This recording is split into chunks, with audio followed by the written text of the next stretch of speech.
And now that the Trump stuff's out of the way for at least temporarily, back to debt finance problems for us.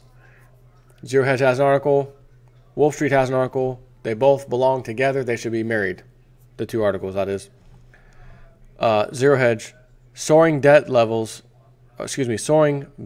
debt sets stage for unprecedented private deleveraging. It's actually from Dollar Collapse. John Rubino authored that. And as I said, this year, this kind of data, the videos I'm doing, I've never in my life had to come out here doing 3 videos a day now, mostly focused on this stuff. This is not a one-off or just a little blip. It'll recover. This is global economy, finance down, big problems, debt skyrocketing, unsustainable. And as much as I'm doing this, again, we have got to be getting close to this thing really showing its face and having to be dealt with. So what better time to start a war in the Middle East than when we can't fudge our numbers anymore, we can't fake the data anymore. The Atlanta Fed, headline from Wall Street.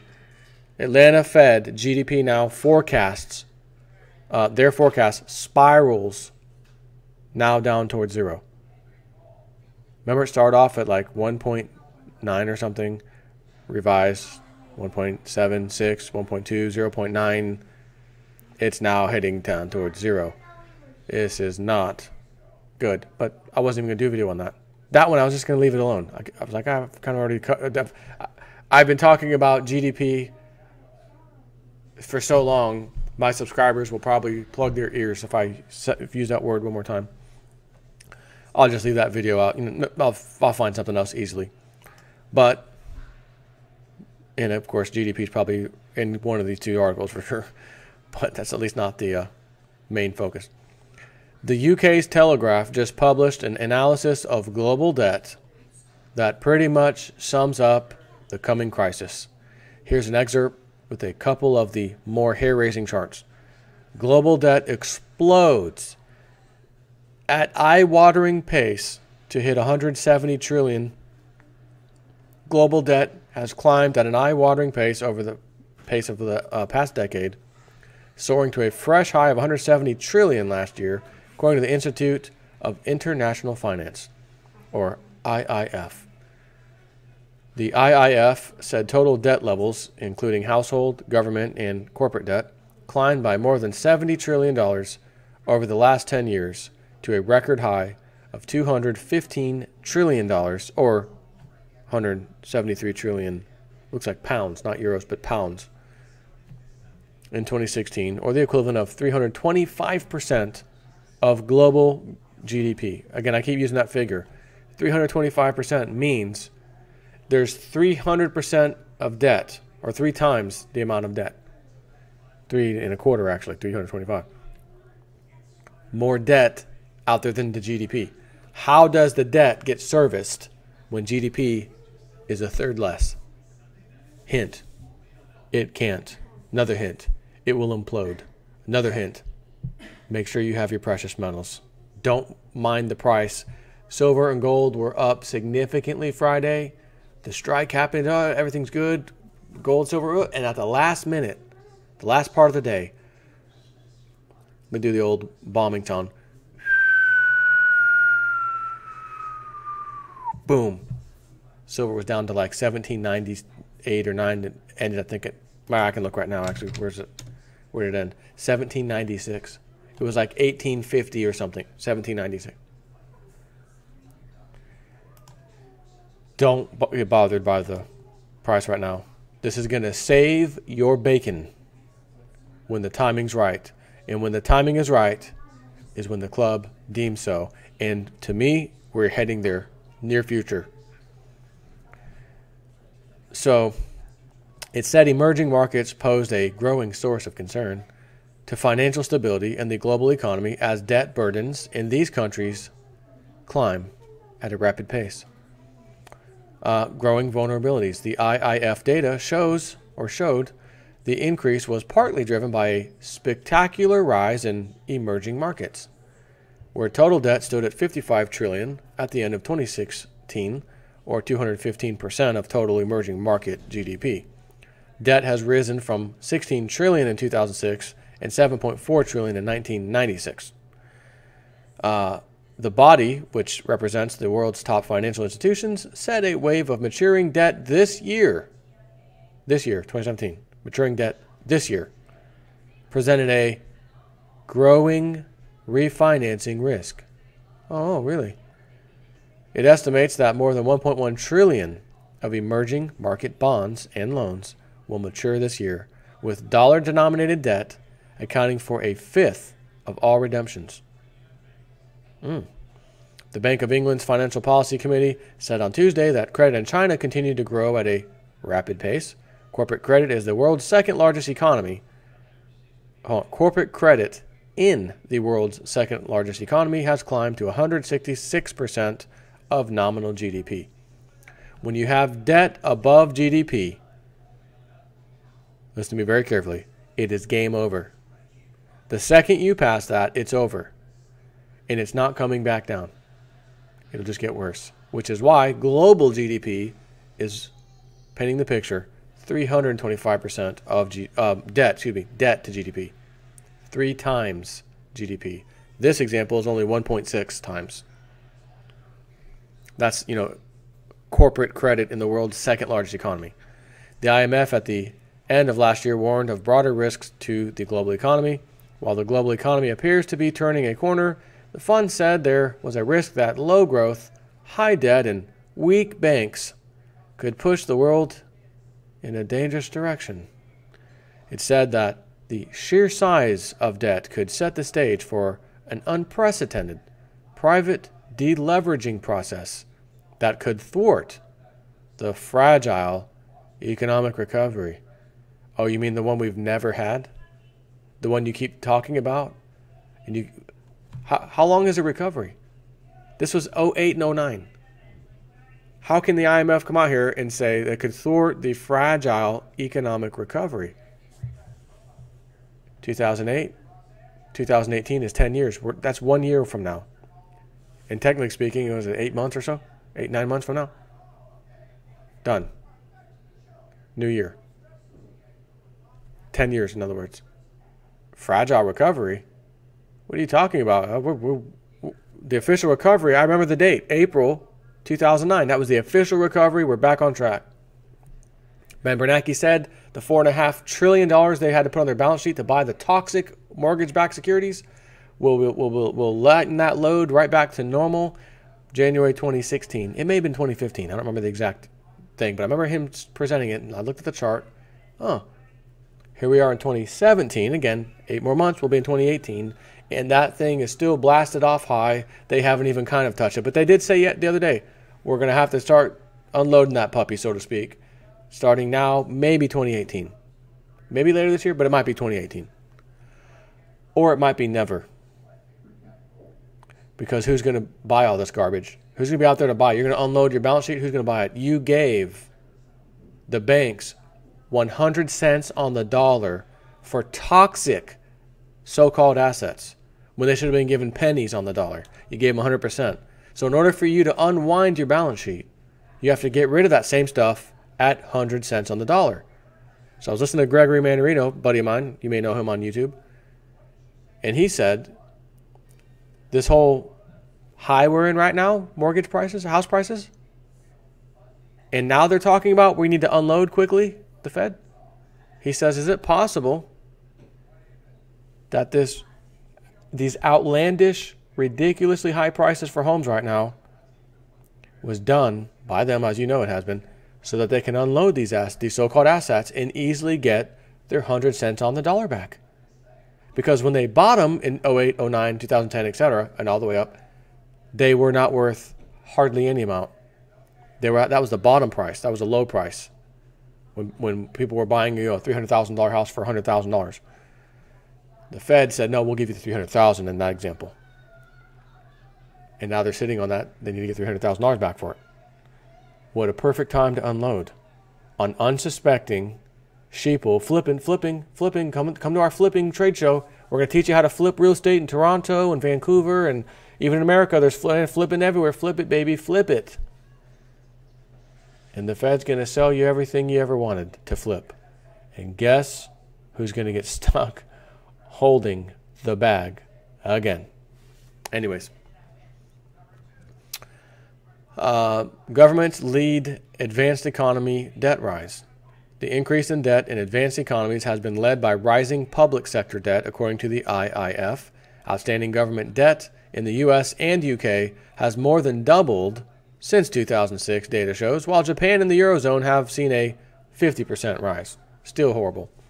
These numbers are astounding. Emerging market debt was $7.4 trillion in 1996, and today it's $55 trillion. U.S. and U.K. government debt has doubled from already historically high levels since 2006, and there's no end in sight. Japan just passed a record high government budget, 35% of which will be borrowed. The U.S. added $1.3 trillion to its federal debt in 2016, and it's debating massive increases in defense and infrastructure spending. China's corporate debt alone exceeds 170% of GDP. Just corporate debt alone, China. Which leads to 3 inescapable conclusions, says Zero Hedge. Number 1, interest rates can never rise because rolling over this much debt at historically normal rates would blow up the budgets of both the developed and developing worlds. Which means what? The Federal Reserve has said we are coming out this year. We know we said it in 2015, and we lied about raising rates. And then at the very end of the year, we did in December.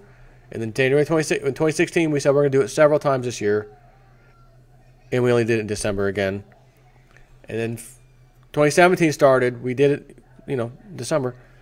We'll do it again. And they did it again. They just did it. But we're going to do it at least 3 more times this year. And if the economy stays on the track it's on now, GDP, we're going to do it a 4th time possibly. But wait a minute. I just said a second ago, headline. Wait a minute. What do you mean if GDP looks okay? Atlanta Fed GDP now forecast spirals towards 0. Which means what? Which means, could you imagine if interest rates don't actually rise? They have to, they must, but they don't actually rise to where they need to rise. And we're stuck in this low interest rate environment until the whole damn thing implodes. Which means retirees, pensioners, sorry about your luck. Sorry about your luck. And then when the market goes down, where are they going to put their money? You have to chase yield or interest rates. Wherever the best interest rate safely I can get, I want to go there. Fed's raising 0.25%. Ooh, boy, huge. We may actually find, which was against my thinking for a while, until, reading this article and really thinking about things. What if they don't raise it where it needs to be raised, the interest rates? Because like you said, they can't. Why can't they?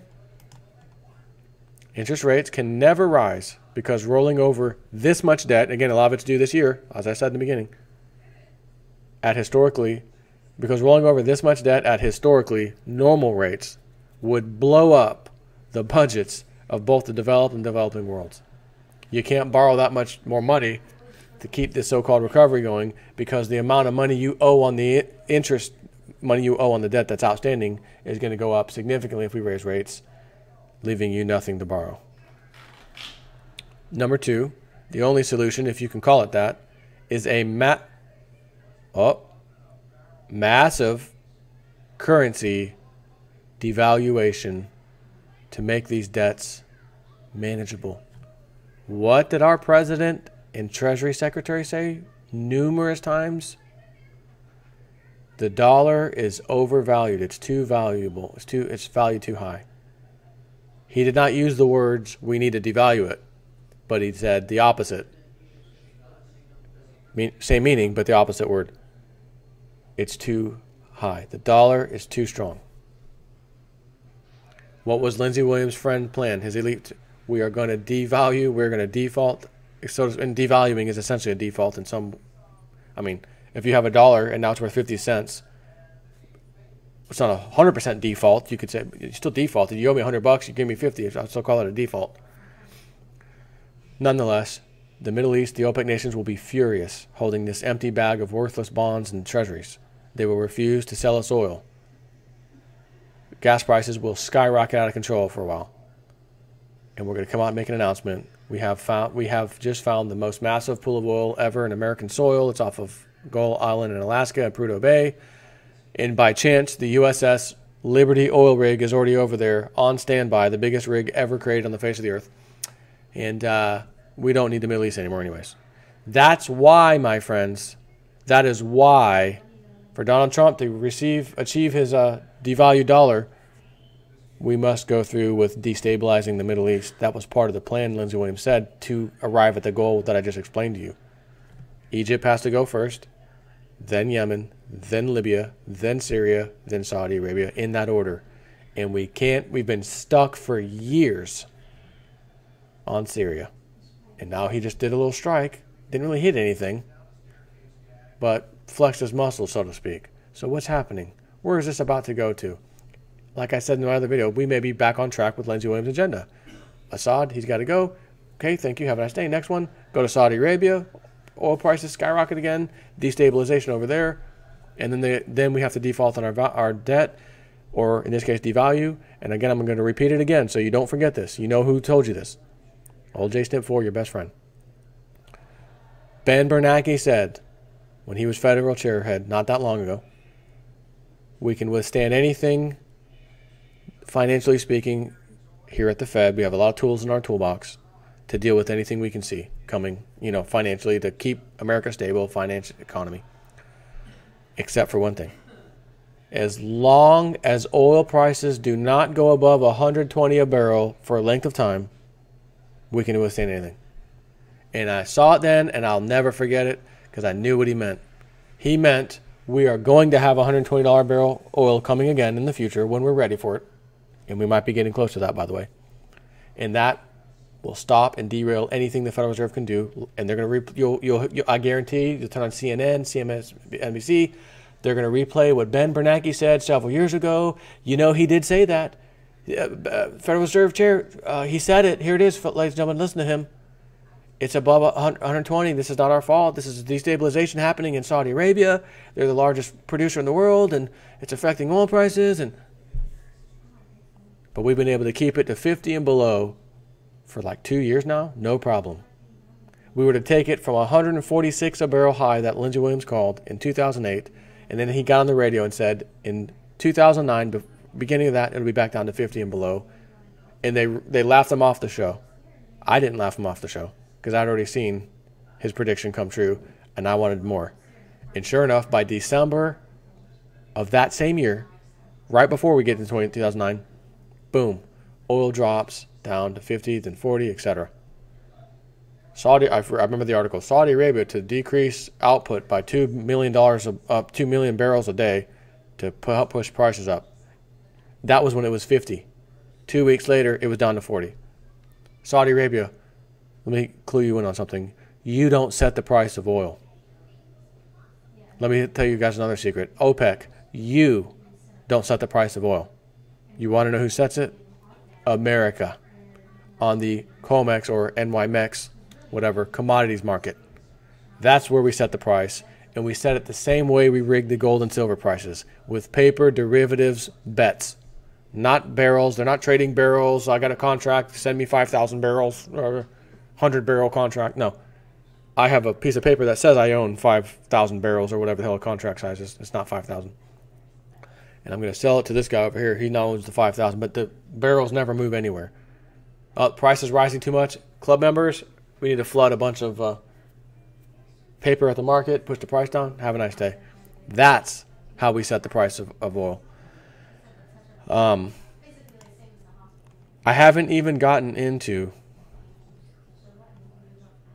the great debt unwind. Consumer bankruptcies jump first time since 2010. Commercial bankruptcies spike. I'm just going to go ahead and make that my third video for the day so I can separate these two. Take care.